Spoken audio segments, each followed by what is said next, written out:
El discípulo. Revista para la educación cristiana transformadora. En medio del exilio, Dios llama a Ezequiel para ser profeta de su pueblo. Aunque el exilio sea duro, el pueblo debe saber que Dios no los ha abandonado y les promete un futuro esperanzador y restaurador. ¿Qué mensajes escuchamos o emitimos en tiempos difíciles?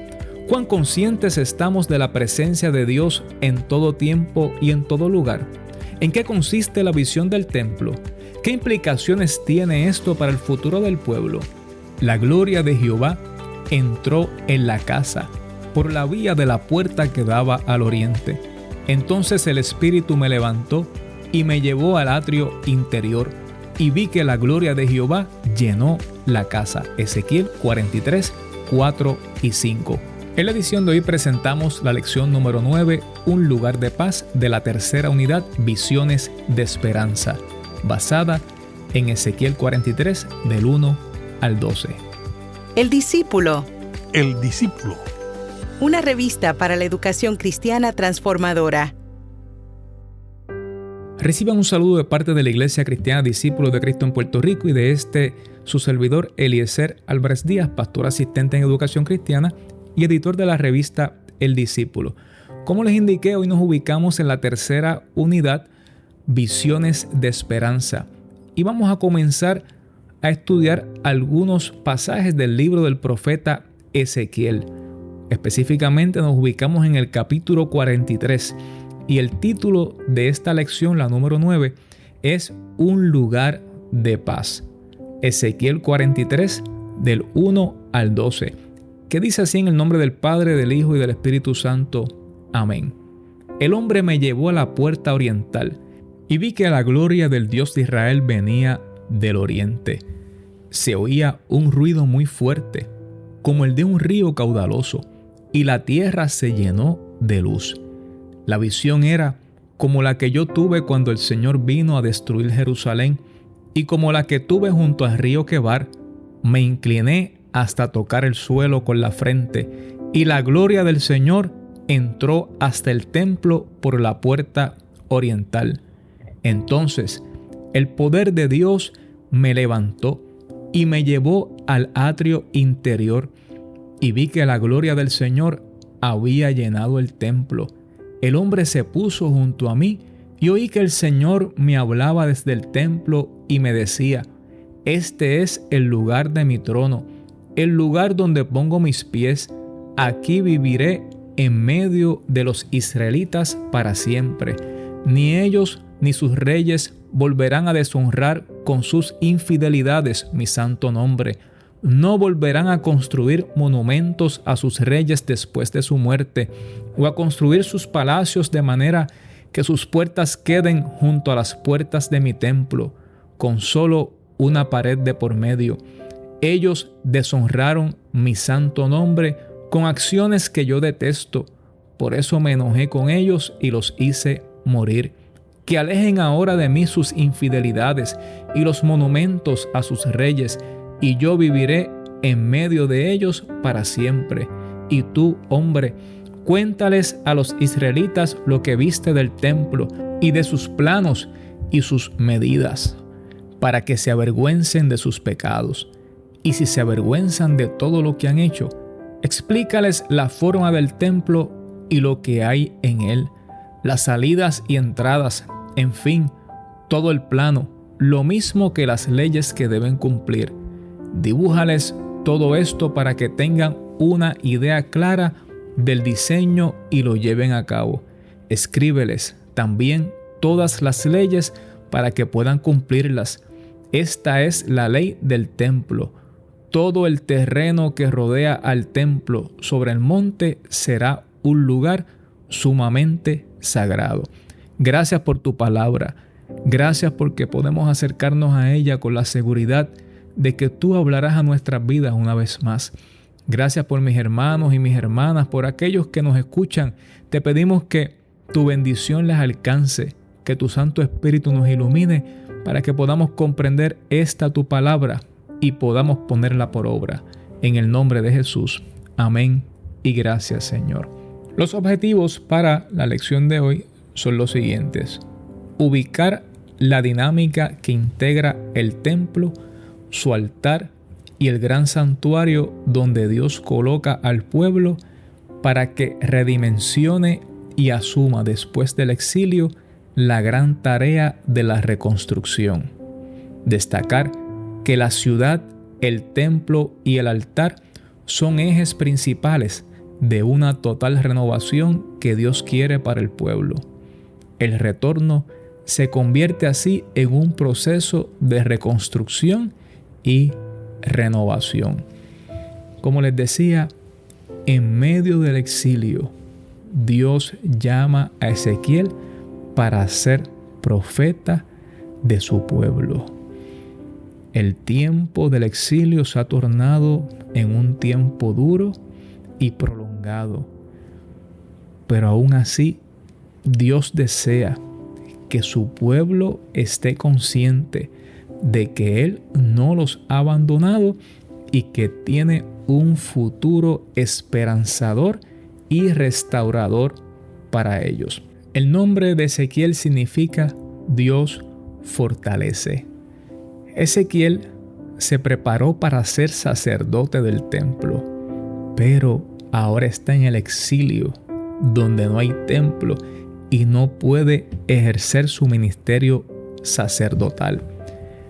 Fue sacerdote y ahora profeta, hombre de acción, contemplativo, un poeta inspirado, un razonador sutil, heraldo de ruina y profeta de salvación. Así lo describe la Biblia de estudio Dios habla hoy en su introducción al libro del profeta Ezequiel. Cuando verificamos nuestra lección, encontramos que el autor de nuestra clase, el doctor Carmelo Álvarez, nos dice que a Ezequiel su vocación lo impulsa a sentirse y verse como centinela del pueblo e intentaba verse a sí mismo como un espíritu persuasivo y una mente visionaria e inquisitiva. Ezequiel ejerce su ministerio como profeta en Babilonia durante el tiempo del exilio del pueblo de Israel, probablemente desde el 598 a.C. en adelante. Cuando vamos al libro en su totalidad, acuérdense que estamos ya en uno de los capítulos finales, estamos en el capítulo 43. Cuando verificamos el libro completo, nos percatamos que en los primeros 3 capítulos se da el llamamiento del profeta. Luego de los capítulos 4 al 24, la predicación de Ezequiel hasta la caída definitiva de Jerusalén. Los capítulos 25 al 32 incluyen los mensajes contra las naciones. Del 33 al 39, promesas de salvación. Y finalmente, la Jerusalén del futuro, que lo encontramos en los capítulos 40 al 48. En los primeros capítulos, y voy a referirme solamente al capítulo 1 y 2 de Ezequiel, cuando se nos habla del llamamiento del profeta, el mismo Ezequiel dice lo siguiente en el capítulo 1, los primeros 4 versículos. Yo, el sacerdote Ezequiel, hijo de Busí, estaba un día a orillas del río Quebar, en Babilonia, entre los que habían sido llevados al destierro. En esto se abrió el cielo y vi a Dios en una visión. Era el día 5 del mes cuarto del año 30, 5 años después que el rey Joaquín había sido llevado al destierro. El Señor puso su mano sobre mí. Entonces vi. Y ahí sigue diciéndonos lo que vio. Capítulo 2, los primeros 3 versículos. Luego oí una voz que me decía: tú hombre, ponte de pie que te voy a hablar. Mientras esa voz me hablaba, entró en mí el poder de Dios y me hizo ponerme de pie. Entonces oí que la voz que me hablaba seguía diciendo: a ti hombre, te voy a enviar a los israelitas, un pueblo desobediente que se ha rebelado contra mí. Ellos y sus antepasados se han levantado contra mí hasta este mismo día. Y dentro de la parte final del libro, cuando nos habla de la Jerusalén del futuro, entonces está el capítulo que estamos trabajando en esta edición, que es el capítulo 43. En este capítulo encontramos que en los primeros 5 versículos Ezequiel presenta la visión sobre el templo y la gloria de Dios. En los versículos 6 y 7, el templo, lugar de la gloria de Dios. Versículo 8, esta es la habitación de Dios entre los hijos de Israel. Versículos 9 al 11, Dios juzga las abominaciones del pueblo. Y finalmente, la casa de Dios es el lugar santísimo. Cuando vamos a la sección de vocabulario, encontramos el concepto santuario, que es un lugar separado para el culto a Dios. El santuario en Israel incluía la tienda móvil llamada tabernáculo. De esta forma, el pueblo tenía un acceso directo al lugar santo en su peregrinaje cotidiano. Para el Nuevo Testamento, el santuario es la casa grande donde Dios habita. Algo que destaca Carmelo y que queremos también enfatizar es que un templo es más que un espacio funcional. Es también una expresión de lo que declara nuestra fe y nuestra adoración a Dios. El pueblo está en el exilio. El pueblo no tiene templo, pero el pueblo recibe de parte de Dios una promesa de un futuro esperanzador en el que podrán disfrutar de ese lugar de adoración a Dios. Los templos son lugares muy visitados en los pueblos y ciudades. De hecho, con mucha frecuencia se incluyen en los paquetes de excursiones para turistas. Quizás usted pueda recordar alguno de ellos, inclusive en nuestra isla, cuando tenemos giras que vamos de pueblo en pueblo. Uno de los lugares que se visita particularmente son los templos que están en los centros del pueblo, cerca de la plaza, etc. Cuando recordamos lugares así icónicos del mundo, pudiéramos mencionar la Sagrada Familia, catedral, basílica, que comenzó a construirse en el 1882 y aún no se ha terminado. Su arquitecto Gaudí murió en el 1926 y la expectativa es de que puedan terminar la construcción en el 2026. Los ayudantes de Gaudí le decían: maestro, ¿y cuándo usted piensa terminar esta obra? Y él les decía: mi cliente no tiene prisa, tiene toda la eternidad para esperar.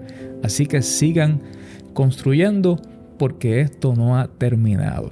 Durante el tiempo de la pandemia hemos experimentado el significado que tiene el templo para nosotros y ese anhelo que tenemos de nosotros poder congregarnos como iglesia en el templo, en la casa del Señor. Y en este capítulo 43 se destaca la importancia del santuario, y el profeta Ezequiel lo hace desde su capacitación, desde su linaje como sacerdote y su concepción del templo y del altar, hasta su visión del gran santuario, en donde se coloca al pueblo en la naturaleza entera para reconocimiento de la gloria de Dios.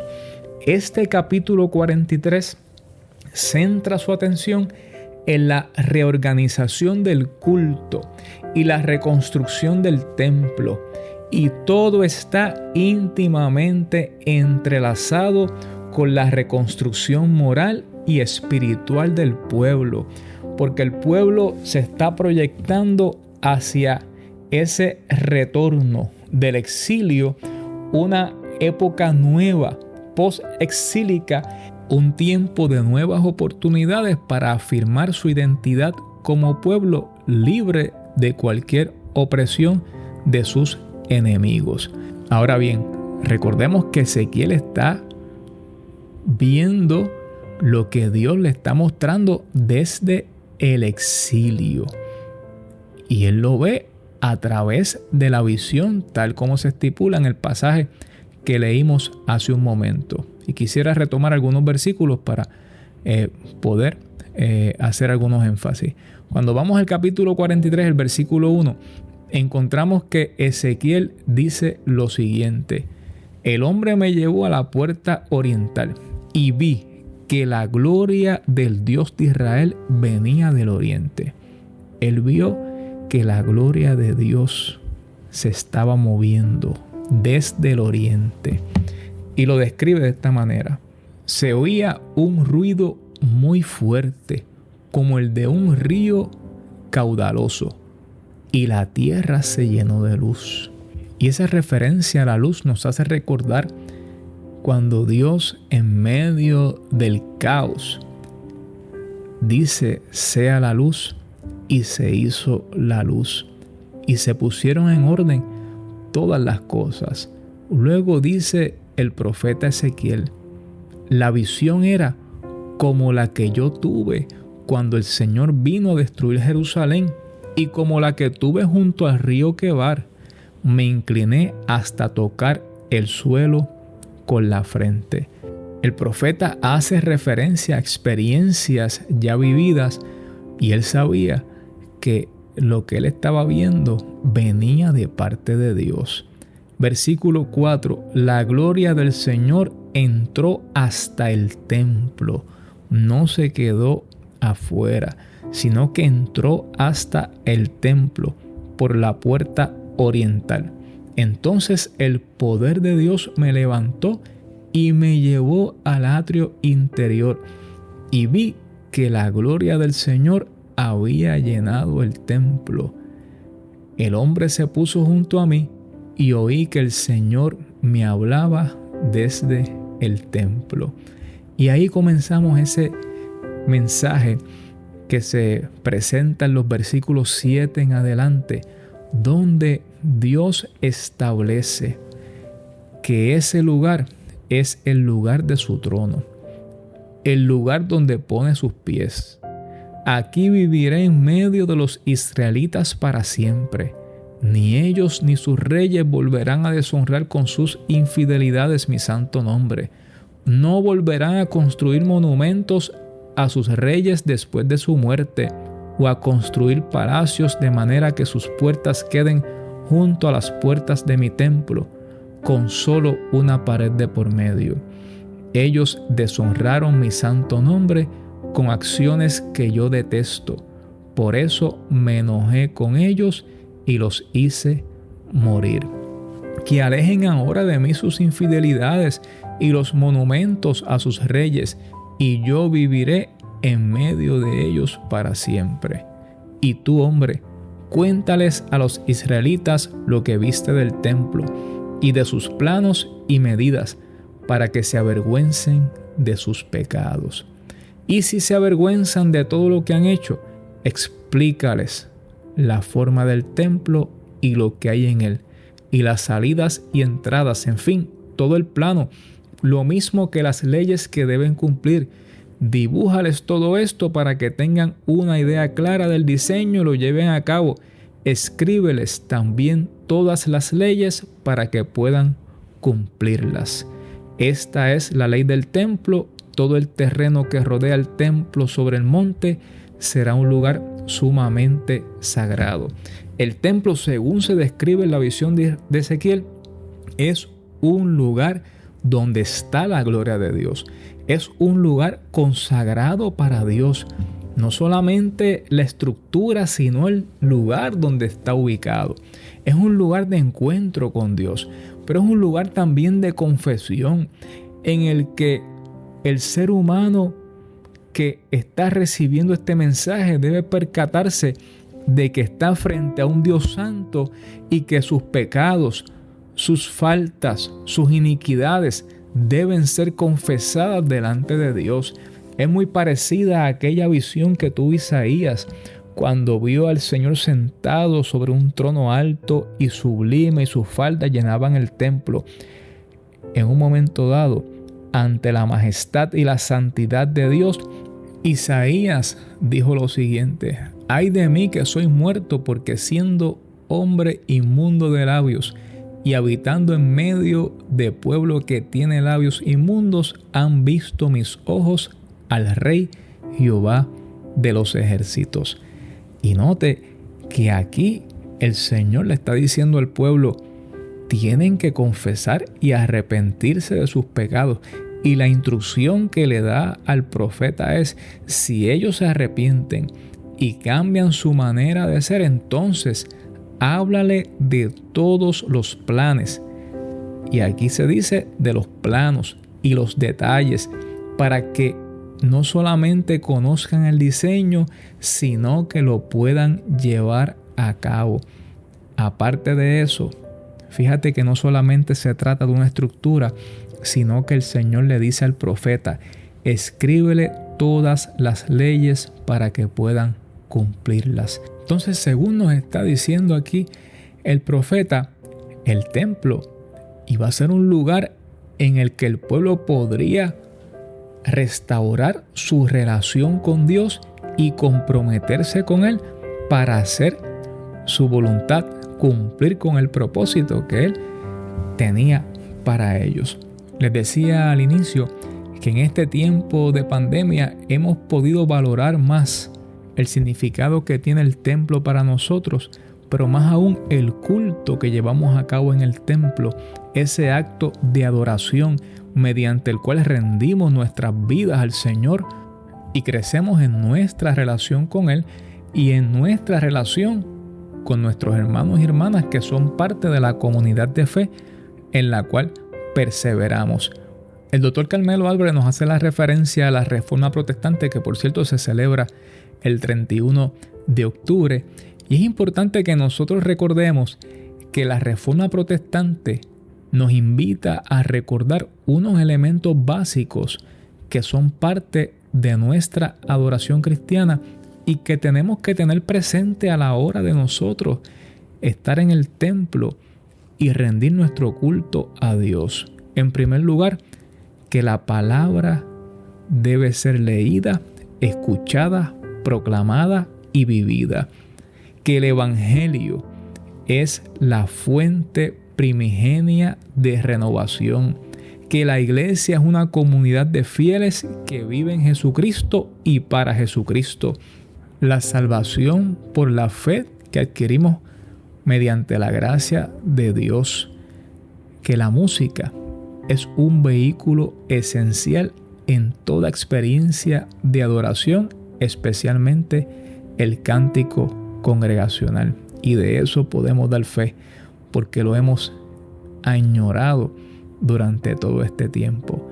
Esta visión del profeta Ezequiel nos invita a valorar ese espacio que Dios nos ha dado, pero no limitarnos a ello, sino que ver toda la tierra como ese escenario grande. Como dice el libro del profeta Isaías, toda la tierra está llena de su gloria. Y por eso también nosotros decimos santo, santo, santo, no solamente en el templo, sino donde quiera que estamos. Pero qué bueno que el Señor nos ha permitido tener esos espacios que, como te dije al inicio, es más que un espacio, que una estructura funcional, sino que también es un lugar para nosotros expresar nuestra fe y afirmar nuestro compromiso de servicio a Dios en medio de la comunidad de fe y más allá de las paredes del templo. Que así nos ayude el Señor. Te invito a culminar con una palabra de oración. Oh Dios, te damos gracias porque siempre te mantienes atento a las necesidades de tu pueblo. Gracias porque siempre mantienes viva nuestra esperanza y nos acompañas en cada etapa de nuestra vida. Permite que al afirmar tu presencia en medio de nuestras vidas podamos ser testigos de tu gloria y disfrutar tu paz. En el nombre de Jesús. Amén. Gracias por escucharnos y recuerda suscribirse a nuestro podcast, El Discípulo, disponible en todas las plataformas de audio bajo demanda. Que Dios te bendiga.